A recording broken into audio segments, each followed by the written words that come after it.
I would like to talk about the purpose of this webinar and thank everybody for participating.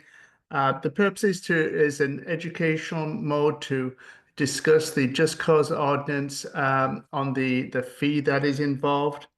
Expectations through this webinar will be about the fee, and if you are not subject to the fee, the opportunities to go ahead and file individual exemptions where the fee is waived and not held responsible for that.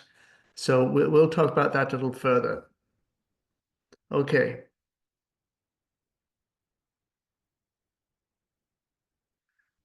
Just exactly what is the Just Cause Ordinance? The City Council adopted several tenant protections that went into place upon lifting COVID to ensure that some tenant protections that was there for them. So we've started with the Just Cause Ordinance and the protections several years ago. And just now in 2025, are we moving forward into creating and charging a fee that will support the program. And this slide talks about some of the tenant protections. These are the no-fault eviction, the non-fault eviction that falls into this. Again, it's a lot of information. It will be covered in the PowerPoint that you'll be receiving on this. There's also a lot more information available on our website. The link to that is also covered during some of these screenshots.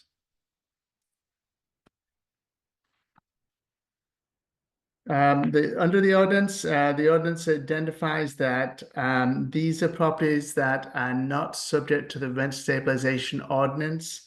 Rent stabilization ordinance covers properties that were built prior to October 1978 under the new Just Cause Ordinance, or the JCO as the acronym goes, is for all families, including single family dwellings or non-rent stabilization ordinance RSO condominiums. So that'd be condominiums that were built prior to the RSO ordinance on that. The fee is actually what does a fee do and what's it for? It certainly is intended only to cover the costs of providing the services, the protections in the ordinance. So it's very straightforward on the administrative fees. We hire staff that will go ahead and provide investigations on tenants that reach out through us to our helpline. This is a calendar bill that's once a year. Right now, we're sending it out in April, but in 2026 and going forward, it'll be amalgamated along with our other programs that are billed annually. That is the Systematic Code Enforcement Program, or SCEP, multifamily properties that's aimed for. And then the Rent Stabilization Ordinance fee, that is also a calendar once a year fee. Again, if you're subject to RSO, you will not be subject to the Just Cause Ordinance fee. So for our audience today, we're talking about the Just Cause Ordinance fee, which is for one property, $31.05. The ordinance talks about a unit. If you're in a single family dwelling, it's for the entire property. Again, highlighted there is the ability to file an exemption if the property is owner-occupied. If it is not rented, by not rented, its intent is that it may be a family member living there. There's no intention to collect rent on whoever is staying at that residence. The third exemption is if the property is totally vacant, and they use the word secured, means it's got a secured lock, and that it prevents squatters or any damage internally to the property. So the exemption forms, we'll talk a little bit further, but again, they're available on our customer portal website. How to fill it out, we'll talk a little further on that, but if you go to our website, which is identified there, we have YouTube videos that gently walk you through that.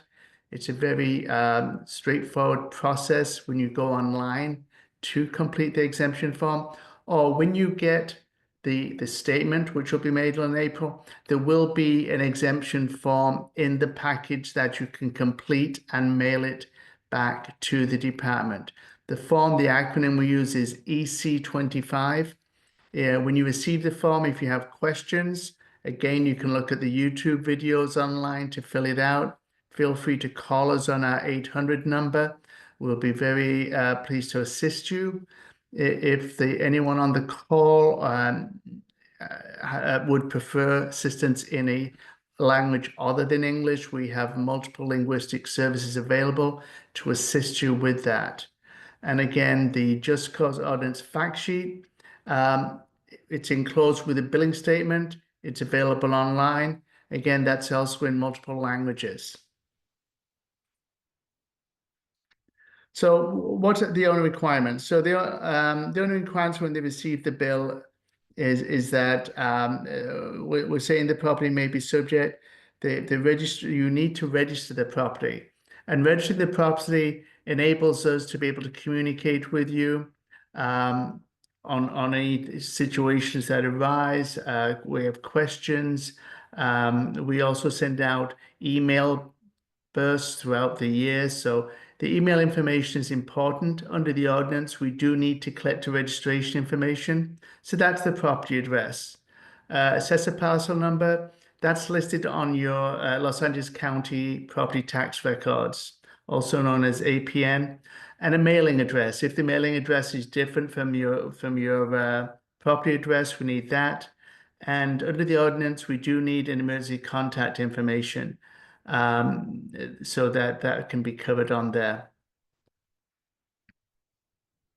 The statement that's coming out to you is it's a 10-page package that we send out. So we'll show samples of that shortly, but it'll be rather small to view.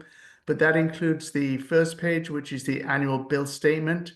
Reverse side has instructions, information on availability to pay by phone, pay by mail, go into one of the regional offices, or pay online.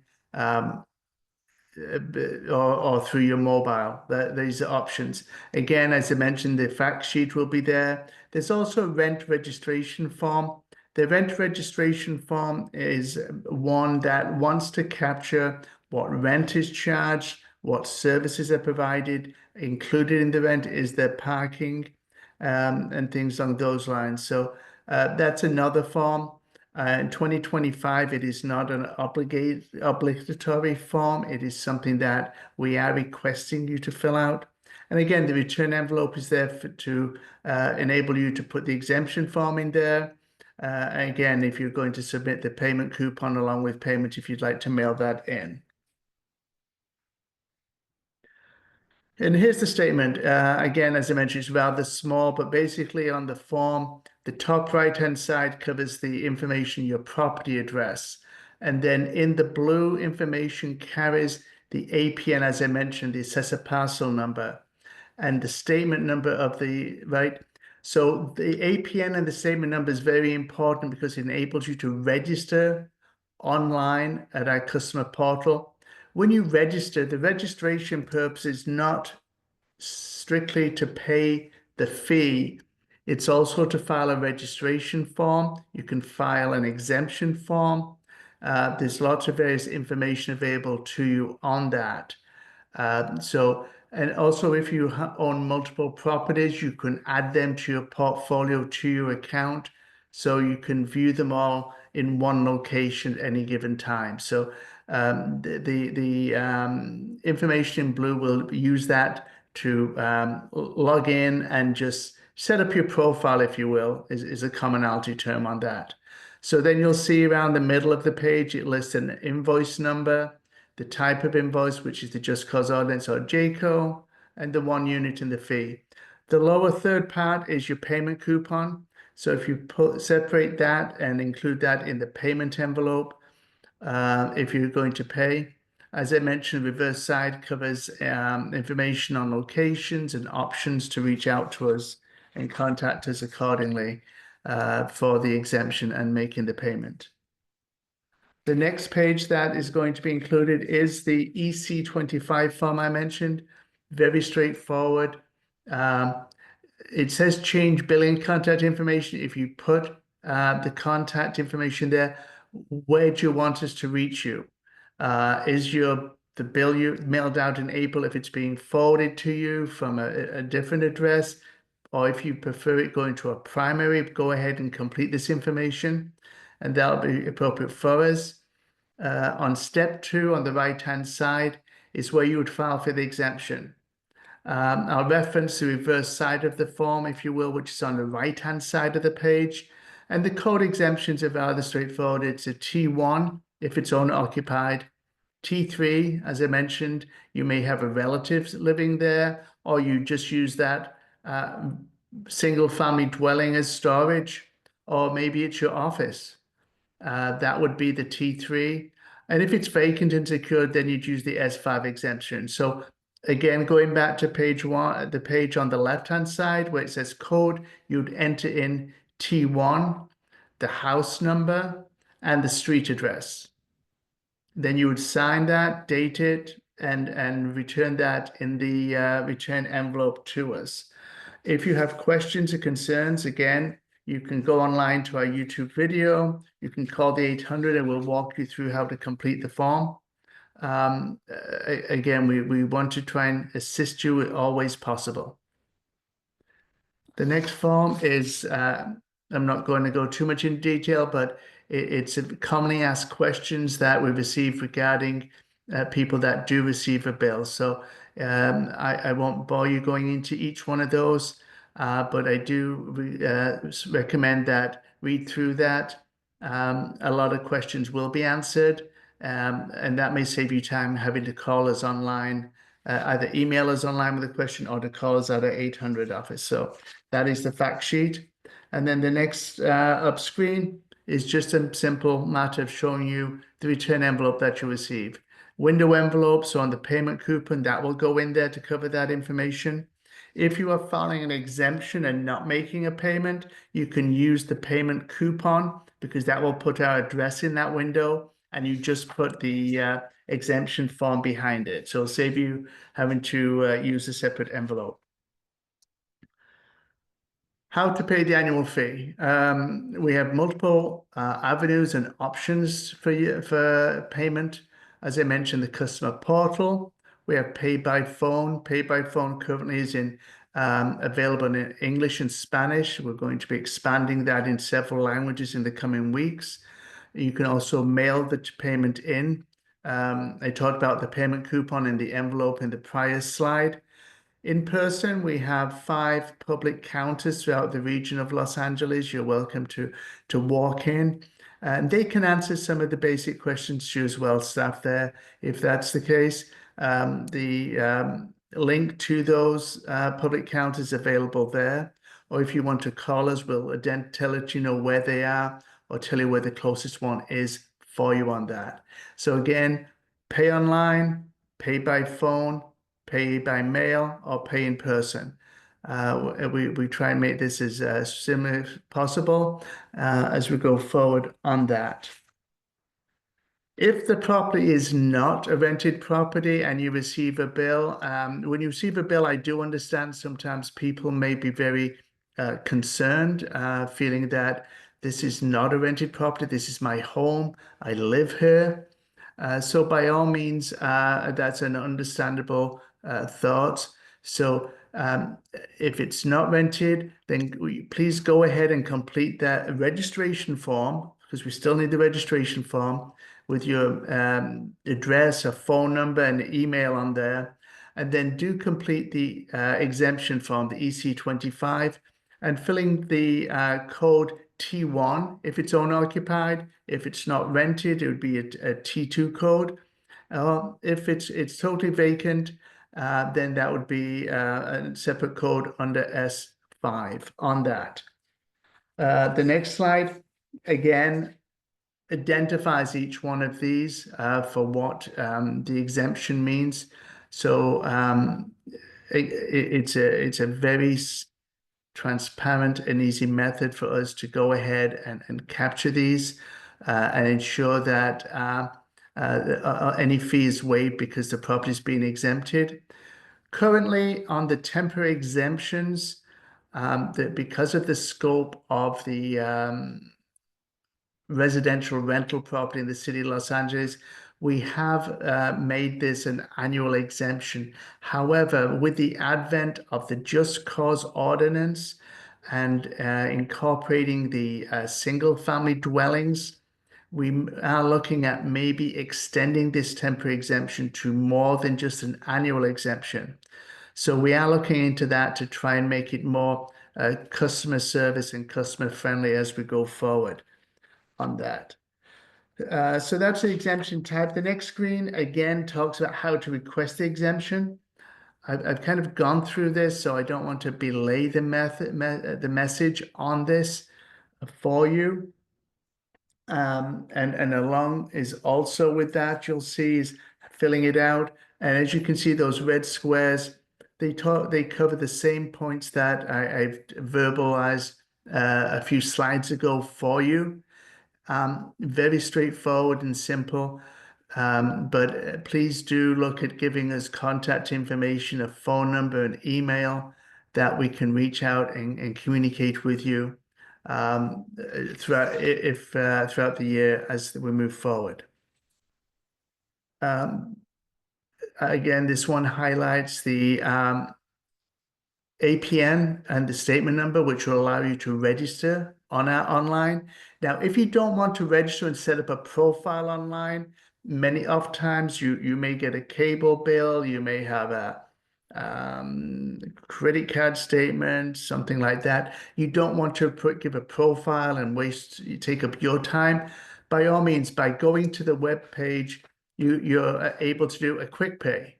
So you just enter the statement number and you enter in the APN and the amount you want to pay, and you're off to go. And that's another expedited manner in which you can go ahead and move forward on that.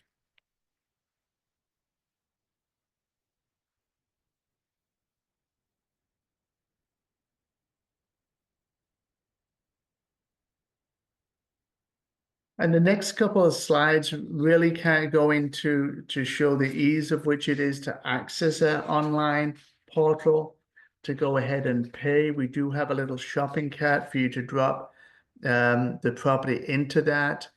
As I mentioned earlier, if you have several properties, you can go ahead and add those to your portfolio. We do have management companies. I don't know if we have any management companies on this presentation right now. However, the system can handle up to about 500 properties in the portfolio. So, and it's still robust. So it doesn't slow down when so if you have 2 or 3 properties, have a comfort level that the system can manage and work with you as you go forward on that. You'll also find as you go through on the customer portal is that it's got some very convenient prompts for you. So it will identify and some pop-ups to help assist you with this. Let's go forward. And again, not to belay the point on the customer portal online, it's regarding filing temporary exemptions. That's very straightforward for you to go ahead and do.